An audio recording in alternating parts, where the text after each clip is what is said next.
हमारे हिंदू धर्म में पितृपक्ष का समय पितरों को समर्पित माना गया है। पितृपक्ष, जिसे श्राद्ध या कनागत भी कहते हैं, पितृपक्ष में पितरों की आत्मा की शांति के लिए श्राद्ध, तर्पण और पिंडदान किया जाता है। हिंदू पंचांग के अनुसार भाद्रपद मास के शुक्ल पक्ष की पूर्णिमा तिथि से पितृपक्ष प्रारंभ होते हैं और आश्विन मास के कृष्ण पक्ष की अमावस्या तिथि को पितृपक्ष का समापन हो जाता है। तो चलिए आपको बताते हैं साल 2023 में पितृपक्ष कब से प्रारंभ हो रहे हैं, कौन कौन सी तिथियां रहेंगी और पितृपक्ष के दिनों में आपको क्या करना चाहिए और क्या नहीं करना चाहिए, किस प्रकार से श्राद्ध या तर्पण करना चाहिए। साल 2023 में श्राद्ध पक्ष प्रारंभ होंगे 29 सितंबर शुक्रवार को पूर्णिमा तिथि से और समाप्त होंगे 14 अक्टूबर शनिवार को सर्वपितृ अमावस्या के दिन। और इस बार सर्वपितृ अमावस्या के दिन ही साल का दूसरा सूर्य ग्रहण भी लगने वाला है। 29 सितंबर शुक्रवार को पूर्णिमा श्राद्ध रहेगा। 30 सितंबर शनिवार को द्वितीय श्राद्ध रहेगा। 1 अक्टूबर रविवार को तृतीया श्राद्ध रहेगा। 2 अक्टूबर सोमवार को चतुर्थी श्राद्ध है। 3 अक्टूबर मंगलवार के दिन पंचमी श्राद्ध रहेगा। 4 अक्टूबर बुधवार को षष्ठी तिथि का श्राद्ध रहेगा। 5 अक्टूबर गुरुवार के दिन सप्तमी तिथि का श्राद्ध रहेगा। 6 अक्टूबर शुक्रवार को अष्टमी तिथि का श्राद्ध रहेगा। 7 अक्टूबर शनिवार के दिन नौमी तिथि का श्राद्ध रहेगा। 8 अक्टूबर रविवार को दशमी तिथि का श्राद्ध रहेगा। 9 अक्टूबर सोमवार के दिन एकादशी श्राद्ध रहेगा और 11 अक्टूबर बुधवार के दिन द्वादशी श्राद्ध रहेगा। इसके साथ ही 12 अक्टूबर गुरुवार को त्रयोदशी तिथि का श्राद्ध, 13 अक्टूबर शुक्रवार को चतुर्दशी तिथि का श्राद्ध और 14 अक्टूबर शनिवार के दिन सर्वपितृ अमावस्या का श्राद्ध होगा और इसी के साथ ही श्राद्ध पक्ष यानी पितृपक्ष की समाप्ति हो जाएगी। हमेशा पिंडदान या तर्पण, श्राद्ध आदि कर्म पितृपक्ष के दिनों में किसी योग्य ब्राह्मण से ही करवाना चाहिए। श्राद्ध कर्म में पूरी श्रद्धा से ब्राह्मणों को दान तो देना ही चाहिए, साथ ही किसी गरीब जरूरतमंद व्यक्ति की सहायता भी यदि आप करते हैं तो इसका भी पितृपक्ष के दिनों में बहुत पुण्य मिलता है। साथ साथ गाय, कुत्ते, कौवे आदि पशु पक्षियों के लिए भी हर दिन भोजन का एक अंश जरूर डालना चाहिए, या जिस तिथि में भी आपके यहाँ श्राद्ध है उस तिथि में आप जरूर डालें। अगर संभव हो तो गंगा नदी के किनारे पर श्राद्ध कर्म करवाना चाहिए।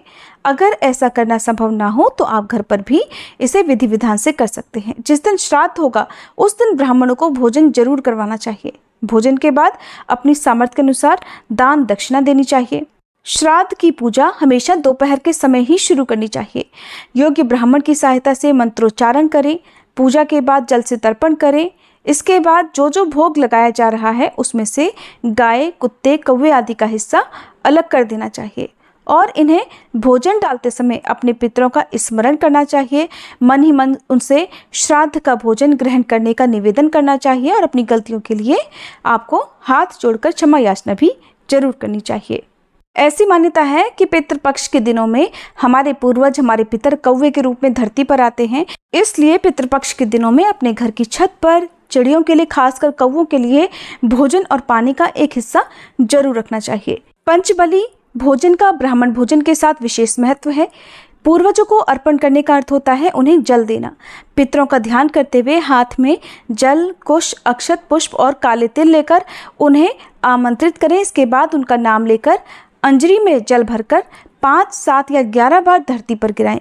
हर दिन अपने घर के दरवाजे पर दक्षिण दिशा की तरफ मुंह करके एक दीपक अपने पितरों के नाम से डेली जलाना चाहिए। ऐसा करने से भी पितर प्रसन्न होते हैं। सुबह उठते ही अपने घर के मुख्य द्वार पर पानी डालकर साफ करें और हो सके तो सुबह शाम दोनों ही समय आपको दीपक जलाना चाहिए। श्राद्ध पक्ष के दिनों में अपनी सामर्थ्य के अनुसार दान दक्षिणा देनी चाहिए। दान की सामग्री में आप काले तिल या फिर मौसमी वस्त्रों का दान कर सकते हैं। गरीबों को भोजन करा सकते हैं। कुछ ऐसे काम हैं जो भूले से नहीं करने चाहिए, जैसे कि पूरे पितृपक्ष के दिनों में आपके घर में शुद्ध सात्विक भोजन बनना चाहिए। मांसाहार का सेवन नहीं करना चाहिए। पितृपक्ष के दिनों में नाखून, बाल इत्यादि नहीं काटने चाहिए। इसके अलावा कुछ भोजन भी ऐसा होता है जो कि पितृपक्ष के दिनों में नहीं खाना चाहिए, जैसे कि मसूर, राजमा, चना, अलसी, तीसी, बासी भोजन, बैगन की सब्जी या कढ़ी भी पितृपक्ष के दिनों में नहीं खाई जाती है। श्राद्ध के दिन पितरों को प्रिय भोजन ही उन्हें अर्पित करना चाहिए और उसी का दान भी करना चाहिए। और हर दिन नियम से भगवत गीता का पाठ और गरुड़ पुराण की कथाएं भी आपको इन दिनों सुननी चाहिए। अगर घर में पितृदोष लगा हो तो उसके निवारण के लिए आप पितृपक्ष के दिनों में उपाय भी कर सकते हैं। यदि आप हर दिन नियम से गाय को, कुत्ते को भोजन डालते हैं, मछलियों को आटे की गोलियां खिलाते हैं, पितरों के नाम से श्राद्ध तर्पण करते हैं, तो उससे भी पितृदोष दूर हो जाता है। मान्यता है कि अगर किसी ने गया में जाकर अपने पितरों का श्राद्ध कर लिया तो उन्हें हर साल फिर श्राद्ध करने की आवश्यकता नहीं रह जाती। वाल्मीकि रामायण में वर्णित घटना के अनुसार वनवास के दौरान भगवान श्री राम, लक्ष्मण जी और माता सीता पितृपक्ष में श्राद्ध करने के लिए बिहार की गया पहुंचे। वहां महाब्राह्मण ने श्री राम और लक्ष्मण जी को श्राद्ध कर्म करने के लिए आवश्यक सामग्री जुटाने के लिए कहा।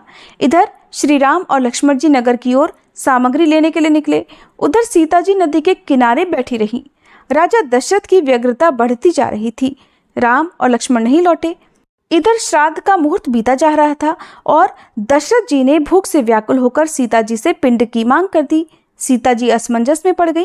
तब सीता जी ने दशरथ जी की व्याकुलता को समझते हुए ये निर्णय लिया कि वह स्वयं अपने ससुर दशरथ जी का पिंडदान करेंगी। उन्होंने फल्गु नदी के साथ साथ वटवृक्ष, कौआ, तुलसी, ब्राह्मण और गाय को साक्षी मानकर स्वर्गीय राजा दशरथ का पिंडदान विधि अनुसार कर दिया।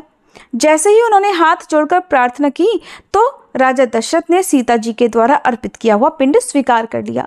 सीता जी इस बात से प्रसन्न हुई कि उनकी पूजा दशरथ जी ने स्वीकार कर ली है। उधर जब श्री राम वापस लौटे तो उन्होंने सीता जी की बात पर विश्वास ही नहीं किया कि वो पिंडदान कर चुकी हैं। तब सीता जी ने इस बात का विश्वास दिलाने के लिए कहा कि अगर भगवान श्री राम चाहें तो वहां उपस्थित फल्गु नदी, तुलसी, कौआ, गाय, वटवृक्ष और ब्राह्मण उनके द्वारा किए गए श्राद्ध कर्म की गवाही दे सकते हैं। श्री राम ने जब इन सब से पिंडदान के विषय में पूछा तो फल्गु नदी, गाय, कौआ, तुलसी और ब्राह्मण पांचों ने झूठ बोल दिया। सबने एक स्वर में गवाही दे दी कि सीता जी ने कोई पिंडदान नहीं किया, लेकिन वटवृक्ष ने सत्य का साथ दिया। उन्होंने श्री राम जी से कहा कि सीता जी ने सबको साक्षी मानकर विधि विधान से राजा दशरथ का पिंडदान किया है। पांचों साक्षियों के झूठ बोलने पर सीता जी ने क्रोधित होकर उन्हें आजीवन श्राप दे डाला। फल्गु नदी को श्राप दिया कि वो सिर्फ नाम की नदी रहेगी, उसमें पानी नहीं रहेगा। इसी कारण फल्गु नदी आज भी गया में सूखी है। गाय को श्राप मिला कि गाय पूजनीय होकर भी सिर्फ उसके पिछले हिस्से की ही पूजा की जाएगी और गाय को खाने के लिए दर बदर भटकना पड़ेगा, उसे हर समय दूसरों पर ही आश्रित होना पड़ेगा। और आज भी हिंदू धर्म में गाय के सिर्फ पिछले हिस्से की ही पूजा की जाती है। सीता जी ने गया के महाब्राह्मण को कभी भी संतुष्ट न होने का और उन्हें चाहे कितना भी मिल जाए तब भी उनकी दरिद्रता हमेशा बनी रहेगी, इस प्रकार का श्राप दिया। इसी कारण महाब्राह्मण कभी दान दक्षिणा के बाद भी संतुष्ट नहीं होते हैं। समाज में उन्हें अछूत ब्राह्मण का दर्जा मिला हुआ है। साथ ही सीता जी ने तुलसी माता को भी श्राप दिया कि वो कभी भी गया की मिट्टी में नहीं उगेगी। ये आज तक सत्य है कि गया की मिट्टी में तुलसी नहीं उगती है। और कौवे को हमेशा लड़ झगड़ कर, छीन झपट कर ही खाने का श्राप दिया था। तो आज भी कौवा खाना अकेले नहीं खाता, वो हमेशा छीन कर ही खाता है। सीता जी ने जहाँ इन पांचों को श्राप दिया, वहीं सच बोलने पर वटवृक्ष को आशीर्वाद दिया कि उसे लंबी आयु प्राप्त होगी, वह दूसरों को छाया प्रदान करेगा। पतिव्रती स्त्री उनका स्मरण करके अपने पति के दीर्घायु होने की कामना करेगी और व्रतों में वटवृक्ष को सबसे पूजनीय वृक्ष का दर्जा दिया जाएगा। उम्मीद है जानकारी आपको पसंद आई होगी। वीडियो अच्छी लगी हो तो लाइक जरूर कीजिएगा। साथ ही हमारे चैनल पर आप हर दिन नियम से पौराणिक कथाएं भी सुन सकते हैं। अगर आपको ये कथाएं सुनना पसंद है तो अपना प्यार इन कथाओं को भी जरूर दीजिएगा।